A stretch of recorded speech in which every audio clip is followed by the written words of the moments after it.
Welcome to the Au Jus.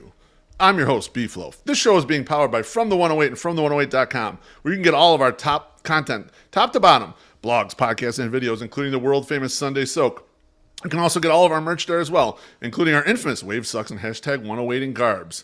This show is powered by you, the loyal 108 supporter. Please subscribe to our YouTube channel. Feel free to tickle the undercarriage in the process. Like, comment, turn on notifications, and most definitely do super chats. That's how we get paid. That's how we continue to make the content you know and love. Tonight's guest. Ooh. He's been a college football writer at CBS Sports since 2010, becoming a full-timer in 2014. He's currently the co-host of the Cover 3 podcast, along with Bud Elliott, Chip Patterson, and Danny Cannell. More importantly to me and you, though, he's a longtime diehard White Sox fan who in a previous life authored Twitter accounts Not Hawk, as well as the sometimes dormant, sometimes hilarious White Sox account. A veritable OG of White Sox Twitter whose roots can be traced back to the old country. Welcome to the Au Jus, Tom Fornelli. Tom, how you doing, my friend? I am good. I think I got a pitch to Chip to tickle the undercarriage for hitting the like button on our Cover 3 podcast, because he gives you like the smash, hit the like, do this. Like, let's tickle the undercarriage. Let's see how that plays with the boss. Let's go.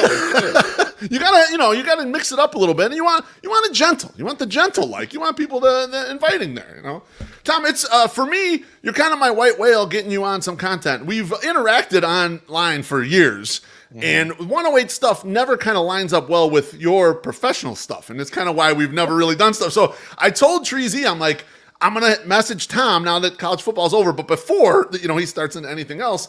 And the guy's like, well, he might not do it. He might tell you to fuck yourself. I was like, okay, well, just give it a shot. And you were like, yeah, let's jump in here and do it. To be fair, I did say, go fuck yourself. And then you came back and said, please. And I was like, all right, fine. I begged. That's true. Now, I have an admission for you, Tom. I was a loyal supporter, and I dearly miss the White Sox Business podcast that you and James Fegan did. I know it's been defunct for a while, and I've been wanting to talk to you about it for a while. The thing with that show was I felt like it was the perfect mix of analysis and like ball busting in there. And I'm usually not a fan of beat reporters on radio. No offense to James. I'm not a fan of beat reporters on radio or on podcasts, but you guys had a great rapport. So my question is, do you think that John Greenberg kicked you off the show because he was jealous of how well you got along with James? Actually, no. I left the show because James Fegan is a miserable prick, and I got tired of talking to him 2 to 3 times a week, and I just couldn't take it anymore. Like, The Athletic begged me to stay, and I was like, "There's no amount of money you can pay me to keep talking to this asshole about this team any longer." It was, I really enjoyed doing the show. There are times where I miss it, although honestly, James and I have been doing the podcasts over the via texts ever since it stopped. It's just the COVID hit. Athletic had to tighten the belt a little bit at some spots, and like they wanted to keep me. It was just the offer, the money wise. Like, I would have done it, but it was with work, because baseball goes into the football season, which is when I'm really busy. Mm-hmm. The amount of money that they were able to give me at that point just wasn't worth my time, and I feel like such a prick saying that, but it's just you have to make like that evaluation. It's like, man, I can't put this on my plate unless I'm getting a little more taste. You know what I mean? So yeah, right. You want to do a good job with it, but you don't want to like push it to the side because this is the side job, and then kind of neglect it. I totally understand that. And I was going to ask that. Do you wish you still had sort of a White Sox outlet similar to that? Yes and no. Like, there are times where I just feel the need to go on a rant. Like, especially last year, I think I would have enjoyed having a podcast just to put it out there somewhere instead of my poor wife having to listen to me rant and rave about that fucking team all the time, and instead doing it on James, who would be like, I would tell him to go tell Lucas Giolito he's an asshole, and James would be like, I can't do that, and I'd be like, come on. So, no, Lucas isn't an asshole, but it's just like that kind of stuff where it's like having somebody like James, who's a beat reporter who has access. So it's like, if I have a question, like, James does a great job. I think James is the best beat writer we have on the beat, and we've got very good beats, but I think James is the best one overall because he explains things in a way that you typically don't see beat writers explaining. And he's also not really afraid to ask certain questions that will kind of get him and, maybe get somebody a little pissed off at him. But Right. so it's like being able to go to him with a vent and then him kind of putting that through, or at least asking it in a smart way or explaining it in a smart way. It's a valuable resource to have, although he truly is, and I mean this with all my heart, a miserable prick. Yeah, you're right. You're right about the way he's able to ask questions and also to explain. He doesn't give you the old tired rah-rah baseball shit. He also doesn't explain things such in stat terms that it's unreadable or understandable to the average person. He does a real good job of like melding all that stuff in, even though he's strong at both those vocations. Last question, White Sox business. Do you keep in touch with producer Cam? Occasionally, yeah. We will send. We still have the text thread going, and every once in a while, there will just be a screenshot of Steel Walker's latest Instagram story that we send it to each other. We don't really say anything. We're just letting each other know that we're still thinking of each other. And look at Steele's new haircut. So, I love it. That was quite a fight over between you guys. I don't know if you've seen Steele's latest haircut. He looks good. He looks really fucking good. I'm not. I'll have to check that out. I some of my friends that are real deep into college football, and I've seen you rant this a little bit on Twitter, so I want to get your feel. We'll talk a little college football for all the college football nerds that are in the comments right now. You're a staunch supporter of the smaller college football playoff. Now, the college football playoff started in 2014. It started with 4 teams. That's the way it's laid out. And now, starting with the 2024 season, they're set to expand it exponentially. 12 teams, right, is the new setup. Mm-hmm. What's your thoughts on the smaller versus larger college football playoff? Well, in the BCS era, I was somebody who was very much, I want a playoff. Like, to me, it was like, no, we should get like 4 teams in, maybe 8. And then we finally get the 4 teams, and I realized as time's gone on, we never needed more than 2, because college football is a sport that does not lend itself, like college basketball. March Madness is coming up. Cinderella, everybody wants to see St. Pete making a run to the Sweet 16 or something. That doesn't work in football. There are no Cinderellas in football, at least not in the playoffs. You have plenty in the regular season where a team that you weren't expecting to do well maybe gets to a bowl game, or maybe it wins its division, something like that. But when it comes to winning the national title, when there are 130 some odd teams on the level fighting for it, just the way things work, only 2 or 3 teams at most are capable of being good enough to win the national title. So when you get to the college football playoff and now they have to win 2 games, very few teams are capable of doing that. So when we expand to 12, we're going to have more teams. But the simple fact of the matter is you're going to have fewer teams winning national titles. And people will point to like the FCS level. They have a 16-team playoff. And it's like, well, they've been able to do it at the FCS level for years. It's great for the sport. Okay, do you want to check to see how many different schools have won national titles at the FCS level over the last decade? It's 2, North Dakota State and South Dakota State. That's it. And Eastern Washington. So 3, like in the last 12 years, have won a national title. It just makes it more difficult to win it. And yes, more teams get to the playoff. So for me, my biggest gripe with expanding the playoff isn't so much access or like giving fans something to cheer for. I get all that. But the idea that it increases parity, which is what they pitch, is bullshit. The simple fact is they want to expand the playoff to get more money, because as we see in every single sport, they expand the playoffs because where does the money come from on the television networks?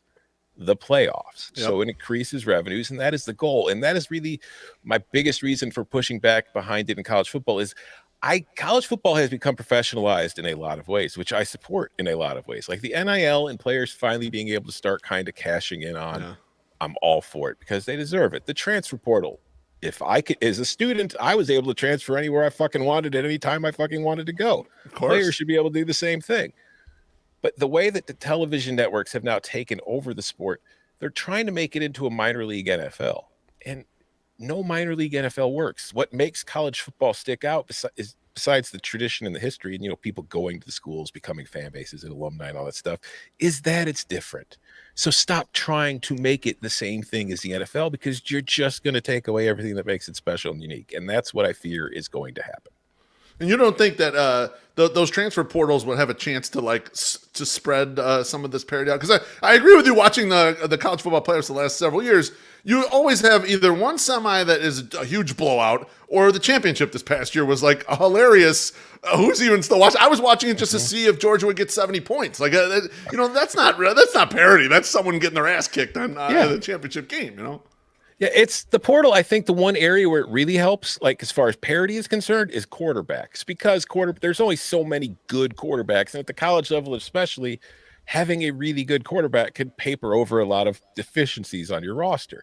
So right. I think the portal allows quarterbacks who are stuck behind somebody that's not going to lose the job to maybe go somewhere else and play, increases the talent level or increases the floor at other programs. It's just to win a national title. You look at Georgia. Look at that team the last 2 years. Look at Alabama. The entire fucking starting lineup is an NFL caliber player. Like, that's what you need to win. Like, Georgia, Stetson Bennett is not – I think Stetson Bennett will be in the NFL. I don't think he's going to be an early round draft pick. I think he's going to hang on to a roster as a backup. I think he's more talented than people give him credit for. But he was the weak spot of that team. Everybody else on that team is an NFL player, and that's just the way it is. That's how it recruits. And all these recruits are all going to the same damn schools because they want to get to the national title and they want to get to the NFL. So it's just, like TCU was a great team all season long. TCU was in close games. It was winning them. It was doing all the little things. It wasn't making mistakes. And then it gets and runs up against Georgia and gets the ever-living shit kicked out of it because it's Georgia and it's an NFL team. And like we're always asking, could this college team beat the worst team in the NFL?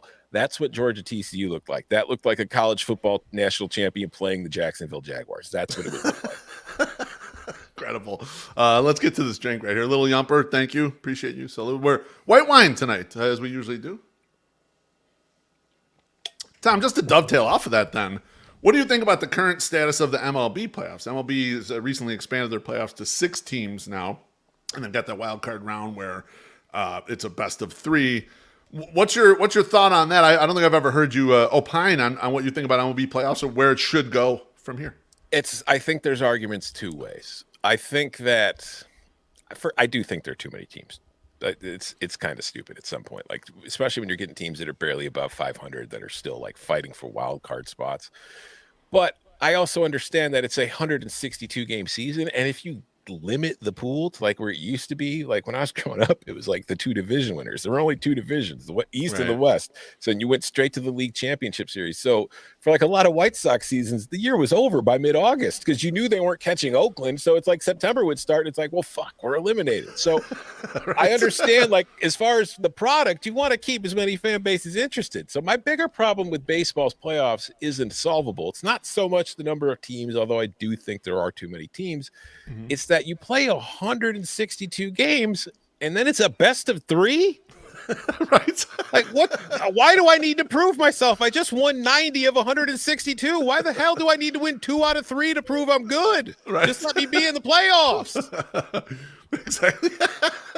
Yeah, it's wild that it's and I've read some stuff on this, and it's very hard to make the playoff series big enough where they mirror the kind of results base that you get out of 162. But yeah, the single game playoff for the wild card, the best of 3 always struck me as sort of like, what the fuck? Like, especially the way it's positioned now. Like, if I were in charge of this, what I would do is I'd give the division winners, they move on to the next round. I would take whatever pile you decide is the next group, the wild card group, however many teams those are, I'd send them to one location, and I'd let them College World Series themselves down to one team. That's the way I would do it. And that'd be fun, and it would be like fun. You pile it up in a day or 2, like make them play constantly until someone comes out of there. And then you got to earn it then if you're not a division winner, right? You really got to earn it if you're going to expand. Go Can further. You imagine the agents responding to that? Oh, my God. Absolutely not. Hey, well, if you're not the team hosting either. Yeah, we're going to have your guy throw 150 pitches in 2 different games today. Okay, yeah, that's fine. Yeah. That's good. I'm sure you guys, if something happens, you guys will be good. You'll still pay it. Yeah. Take care of it. Exactly. No problem.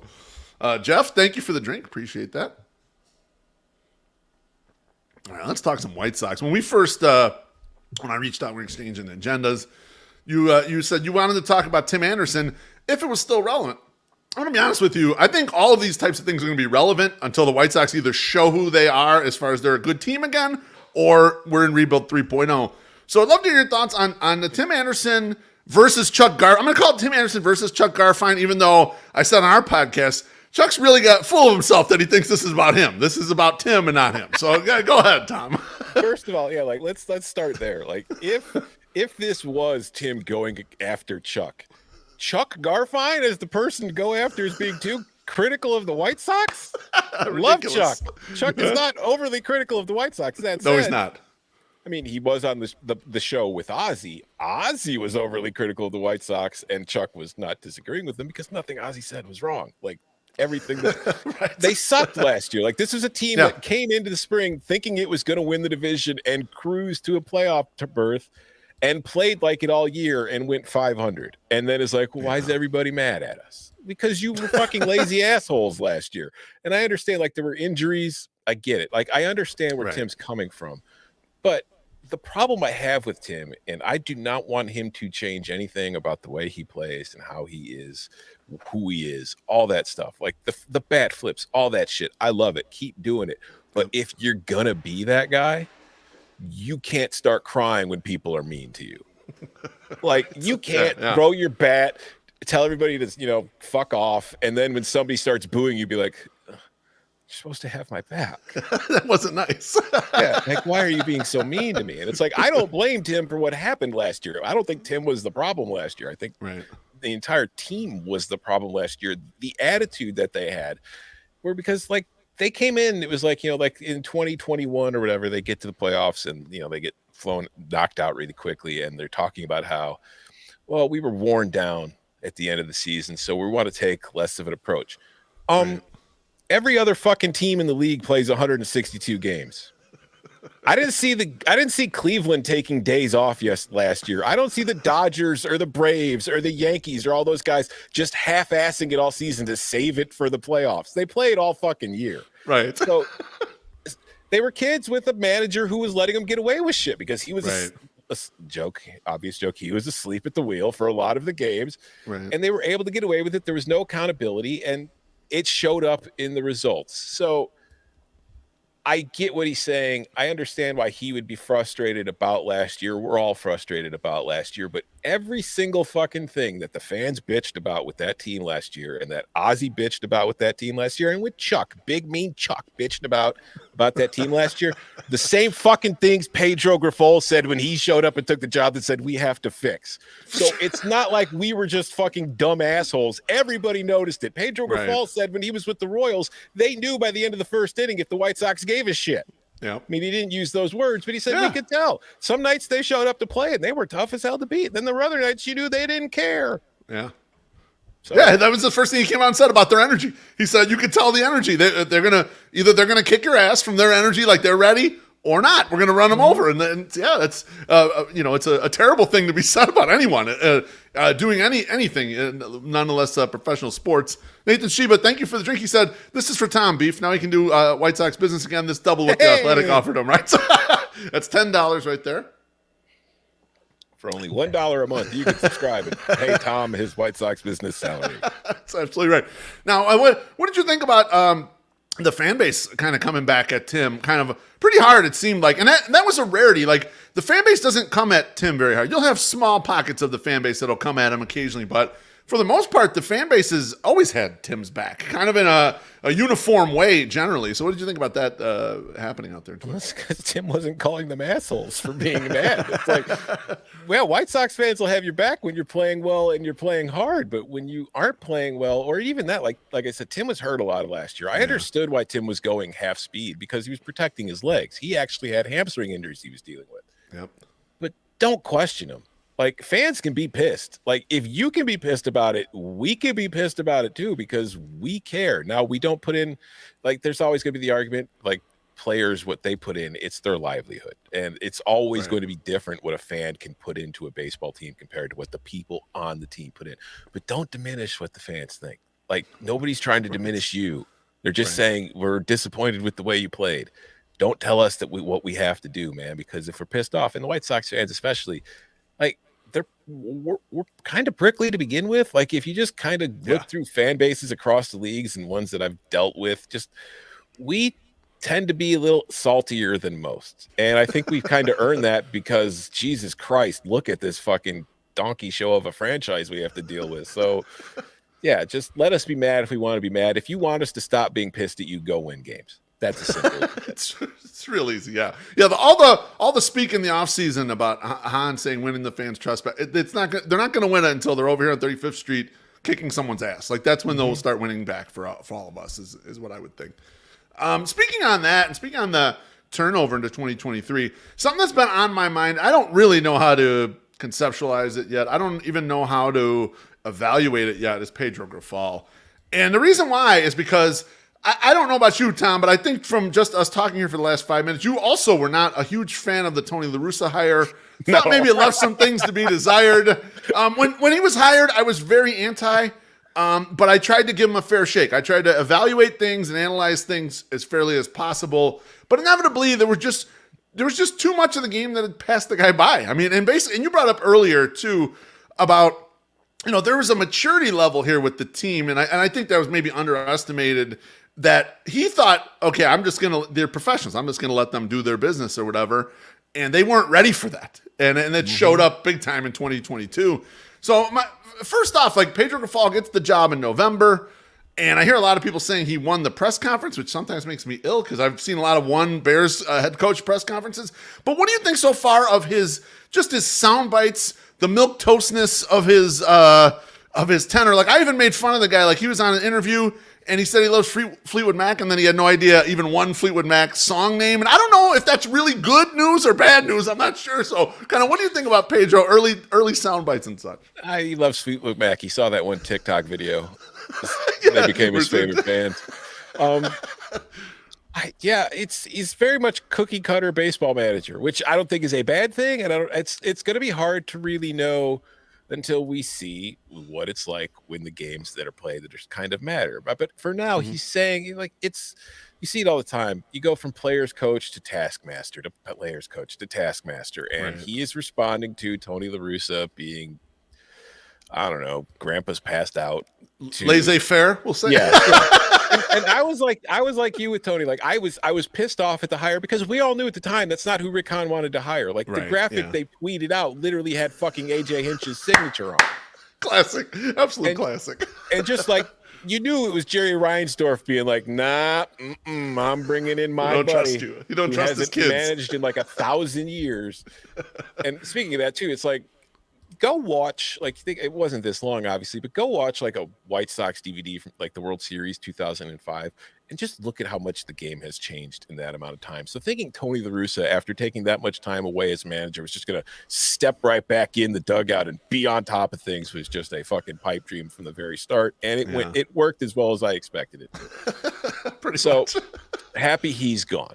As far as Grifol, I'll give him. I don't know anything about the man. It's not like he's got experience being a manager anywhere else. I don't know what he's going to be like on a day-to-day basis. I don't know how he likes to construct his lineup. Is he like a small ball grinder type? So we're going to be learning all that stuff. But just as far as what I've seen from him in his press conferences, in his interviews, first of all, the fact that he's actually willing to speak and I can understand him is a big step forward compared to what we had to deal with the last 2 years, because it would be like during in-game interviews, it was always Ethan Katz who had to do it because Tony couldn't be fucking bothered to do it. And at least Pedro, through the 2 spring training games we've seen, has done the interviews and he's given insightful answers, or at least as insightful as any manager is going to do while he's busy trying to fucking work, while Chuck's just like, yeah, what do you think of this? So I'm cool with it. We'll see. I don't have any really feelings either way about how he is as a manager. He's saying the quote unquote right things. But again, until ball meets bat in a game that matters, I'm not going to really have any kind of opinion either way. Yeah, I don't know what the way to go on the sound bites, because milquetoast might be great and it might be exactly what this team needs. So I've been making fun of him with memes and stuff, but that's out of love. That's not. I'm not saying I don't concur. But there's there's some signs where okay, he's coming from a team right now that just did their second manager search in like 4 years and passed him both times, right? So there's that. But also then I look and his wife is super hot. And any guy with a wife who's super hot, they got to have a ton of confidence. Like, that's my man. These guys are winning to run through a brick wall for this dude, all right? No joke. When the first press conference came up, that is what I texted James. Yes. His wife's kind of hot. Yes. James was like, "That's great. Thank you for letting me know." Like, can you get her number for me? Like, but no, it's So I don't know. We'll see. It's just, I don't know. Like, I think on Saturday's game, Yoan went from first to third on a single, and he makes sure to point it out during the interview with Chuck. And I just like, all right, that's where we're at. We're applauding guys for doing what they're fucking supposed to at every level of baseball. You actually did your job. Great. All right, let me get to a couple drinks here. Dougie Fresh says a couple of angry pooters are needed. Cheers. No pooter tonight. I got the pooter off screen. Thank you, though. And then Chuck Jancy, thanks so much for the drink. Appreciate you. Yeah, I apologize. Yeah, Shane Spagnuolo said you're falling behind on drinks. I apologize. All right, what the? I won't. It's my fault. I'm not sure about that. No, we do this on the 108 podcast too, and it's usually Teresi just forgets about him, so we got to put him back up. There's like, come on, Teresi, you're supposed to be in charge of this, It got me thinking though. How should we start judging Pedro once 2023 is going? I don't want to lose I don't want to stick with he's not Tony, so he's good. I really want to be cognizant of his performance. Are there any things that you're looking for as the balls start rolling out there and decisions start getting made and we get into April and May? Anything that you're looking for that is really positive or something that you want to happen or things you're hoping you don't see from Pedro? I mean, obviously we want him to win games, but if we don't go with that, just effort and competency, no dumb shit. Like there was too many times in the last couple of years where they were just making little league mistakes, whether it was base running, fielding, whatever. Get rid of it. I want to see. I'm hoping there's more of an attention to detail with Grifol and with the coaching staff and with somebody kind of holding people accountable. Because, listen, I love him. We talk about Jose Abreu and how he was a leader in the clubhouse. All that shit happened while Jose Abreu was supposedly the leader in the clubhouse. And while he was a great player, I don't know how great of a leader as far as he might have been lead by example, but as far as holding people accountable, I think there's a lot of evidence that wasn't really happening. So whether it's from Grifol or somebody else in that clubhouse steps up to become that guy, somebody needs to be telling these guys to get their shit together, and because we all need that. And it's like I'm not sitting here trying to tell a Major League Baseball player to get their shit together. I'm just saying we all need that in our life. Somebody, whether it's at work or at home, telling us to stop fucking around and get it done. Well, I agree with this to a point. I don't agree that so a lot of the stuff coming out of camp is just, well, we'll just do fundamentals harder and stuff. Just practicing harder only works for a little while. But you're right. There needs to be a level of respect that you don't want to disappoint either the manager, some of the other players in the dugout. You always want to come with your best. And you're right. At home, at work, the relationship I have with my boss, who I've worked with for 12 years, is more, I don't want to disappoint the guy. I don't want to go into his office and tell him I fucked up. That would be way more embarrassing to me than him coming and yelling at me. Him yelling at me would do nothing. I would feel worse just going in there. And you need some level of that. Someone in there needs to be the purveyor of that, and Tony La Russa sure as fuck was not. See, I don't even think of it as practicing harder as much as just practicing it. Don't tell me we're going to start taking infield after we've had 5 games of terrible defense. Just take fucking infield every fucking day as practice and do it. And you're going to be sore. It's 162 fucking games, boys. You're not going to feel good afterwards. It's just take care of yourself, put in the work. Nobody's saying do 1,000 grounders every day, but just do some work, because repetition is the only way you're going to get better at it. Absolutely. No, there's no question about it. For me personally, I'm looking forward to seeing how he manages the lineup and how he manages the bullpen, and especially the spot he's in, where he doesn't have a ready-made closer at this point. And he also has a lineup where I think it could be just plug and play, but there are spots to get more aggressive, sit guys down that you wouldn't think you might normally sit down, and play a matchup here or there. So I'm interested to see where he falls, especially being a rookie manager, and what he's comfortable kind of doing. Those are the things I'll be watching early in the season. I just want to see how aggressive is he at pressing absolutely every edge? He came in talking the good talk about he was going to be that kind of manager. I want to see it in action. I want to see if he's going to be willing to do it. I'd be really impressed if he is, actually. Also, will he listen to his pitching coach, or will he tell his pitching coach, no, he's not tired, we need to leave him in for the 5th so he can get a win? Because I still think the win is a very important stat. I am Tony La Russa. I don't care that he's thrown 103 pitches and his velocity's down 2 miles an hour and he hasn't thrown a strike in 20 minutes. I need him to get that win. Let's get one more out here. We can do it, buddy. I believe in it. Let's get a couple more drinks. Matt Zawoski says, Berger to start at third. Discuss. I would like Berger on this roster. I don't know about starting, but I'll see the home run he hit today? Yeah, it's the second one of spring. Yeah. Actually, I kind of feel like they're wasting him a little bit. I know it's tough to get right, no position guy on the roster, but they can use some home runs. So thank you, so. Especially when you have 15 of right, no position on the roster. We'll make them play some spots. And then Bruin Luke says, Bo Nix 2023 Heisman winner. Is that? I don't know. I mean, it's not impossible. Just not sure. Tom gave you maybe, probably not likely. All right. Last things here. What sort of things with Pedro should we be giving him a little extra grace as we get going here? Because we got to remember, too, he's a rookie manager. He's the first time taking a job. And while I want to judge him fairly, I also need to judge him fairly from the perspective of he's never done this before. And they did put Charlie Montoya next to him to try to help. And he does have a pitching coach who is now in year 3 of doing that with the same crew and everything. So there should be some familiarity from that perspective, though. But what do you think, Tom? Where should we give him a little grace here? I think you mentioned you're interested in the bullpen. I'm going to give him some grace with the bullpen early in the year simply because his closer got cancer. And it's, so we don't know who the closer is going to be. That is not a situation that anybody was anticipating when he took the job. Like you take the job thinking, well, Liam Hendricks is my 9th inning. I got to figure out 7th, 8th, 6th, and 5th. Now he's got to figure it all out. So early in the year, as he's trying to figure out his best combination, there's probably going to be some blown saves. There's going to be some questionable decisions. I'll give him some runway with that one to make those mistakes. Elsewhere, I don't know. Like I understand, but there's also a part of me that just wishes he would come out and say, "I'm sorry, Eloy, you're the DH." So yeah, but Tom, someone that's just baiting him to work hard, right? I mean, someone that's just like stay in shape kind of thing. You don't want to retire into DH and becoming as fat as me. You want him to you want him to be in a little bit of shape. Yes, yes, lost weight. We'll get to that in a little bit. Yes, a lot more than I would have thought. I'll be honest with you.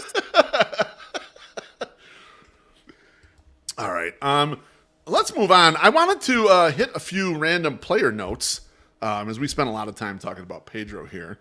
So spent a couple minutes on each of these. So Eloy Jimenez that we were just talking about has lost 30 pounds. Is he too small now, Tom? I worry, legitimately, stupid meatball brain. It's like, wait, he what? And then you see the photos of him doing the interviews. I'm like, holy shit, he does look smaller. Like he's still huge because he's a big man, but he looks smaller. And it's like, oh my God, bro, I don't know. I worry because, I think back to last year, and Lucas comes in thick as hell, with a big booty. This is gonna help me keep my velocity late in the season. And he pitched like shit. And it's gaining weight, losing weight. I worry there are too many times where something goes wrong and the player thinks, well, that's the solution. I either need to put on weight or I need to take off weight, and that's all I got to do, and I will be fine. So if Eloy went into the offseason just thinking, what will keep me from getting hurt in the outfield is not to stop running into walls, but to lose 30 pounds. It's like, well, no, now he's got less padding. Now he's more endangered than he was before. Although I guess Luis Robert's probably safer. So I don't know. Maybe it's he does look a little thicker in the mid. maybe it balances out. I don't know.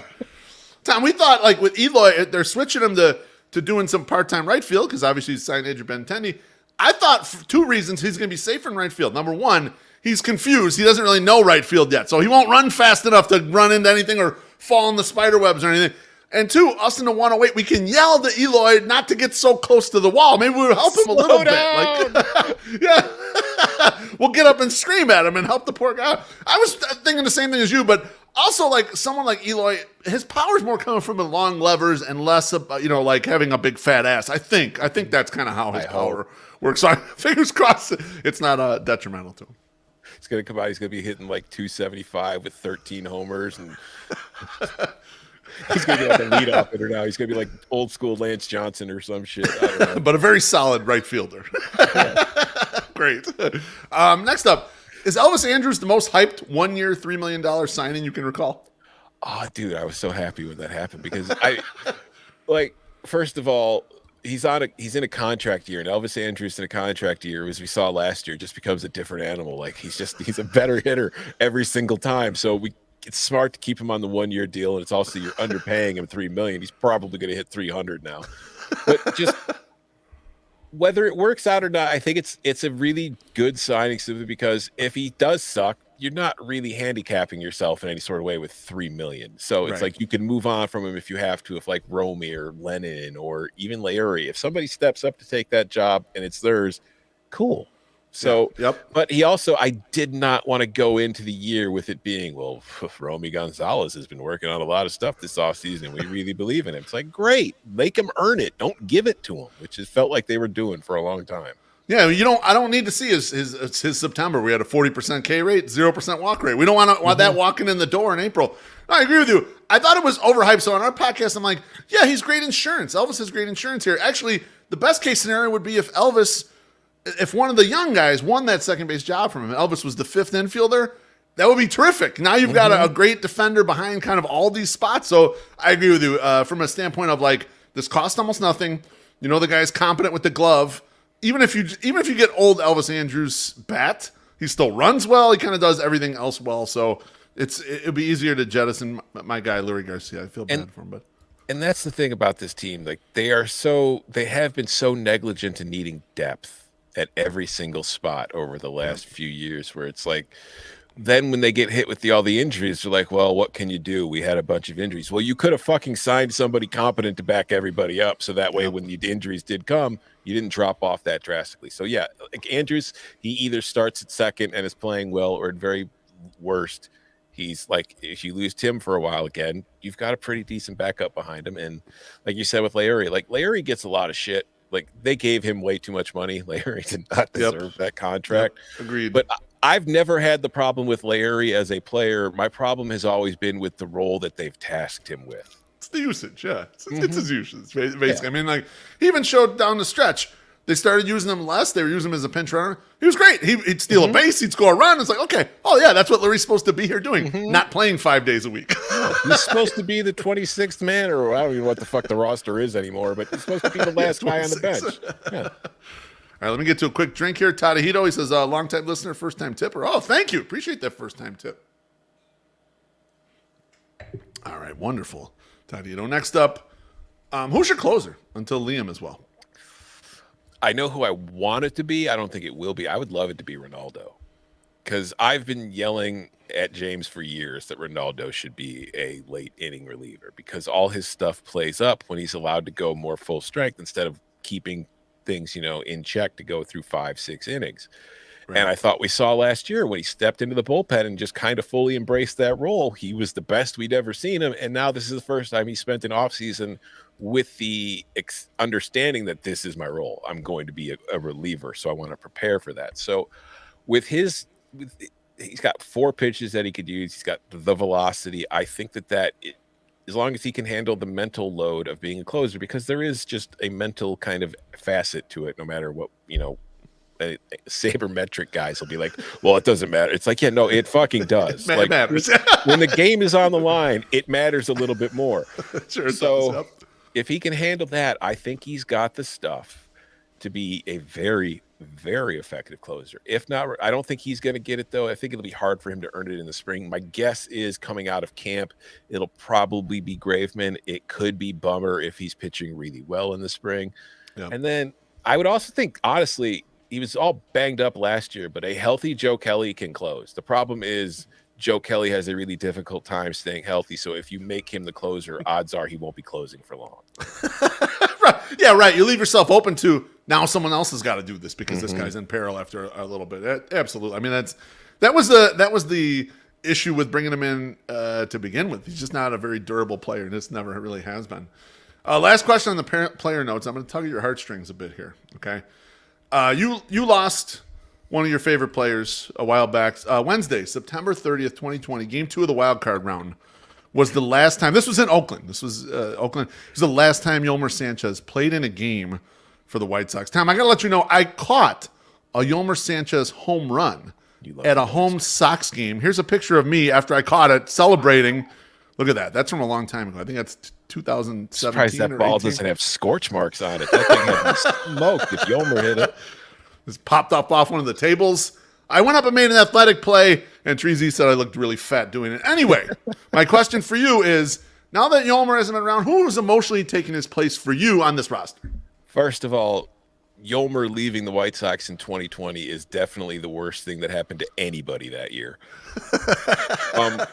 But as for like who's taken his spot, nobody has, honestly. Like Engel had, but now Engel's gone. Okay, yeah. And I tend to go for the guys who I think are much better than, like, they're good, but they're not great.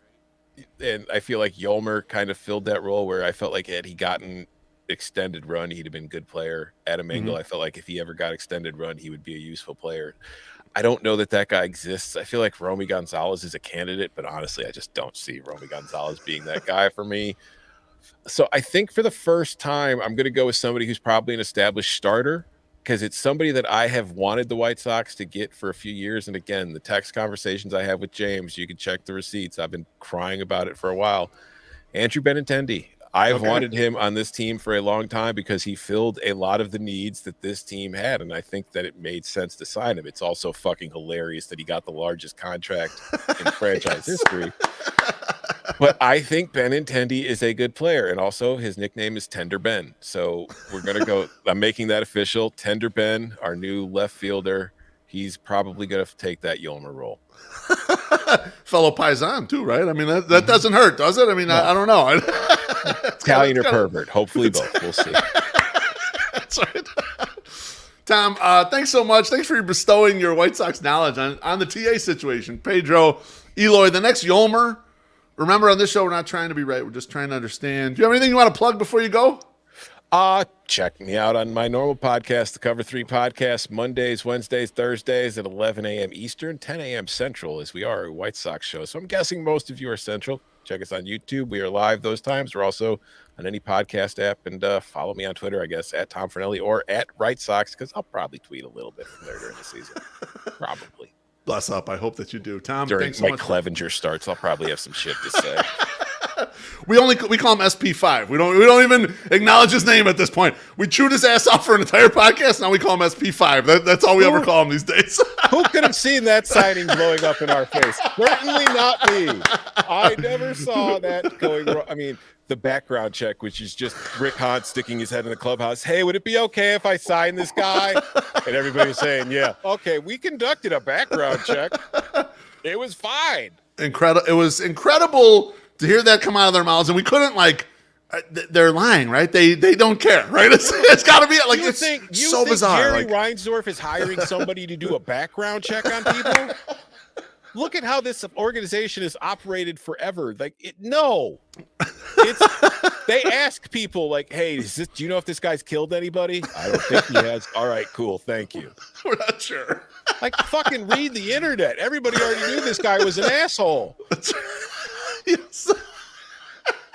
100%. Tom, thanks so much, man. Bless you for joining me tonight. That was Tom Fornelli. Next week's guest is going to be James Fox. He's going to run down some top 30 prospect lists at Future Sox. I got a bunch of questions for him because these prospect lists always confound me as to the order and the bunchings and stuff, so we'll dig in on them there. Thanks again to Tom Fornelli. Thanks to all the 108 family for being up in the YouTube comments. Appreciate you guys smashing the like button, commenting, and all the drink tips. Bless all of you. We'll talk to you Thursday on the 108 podcast. See ya. Bye.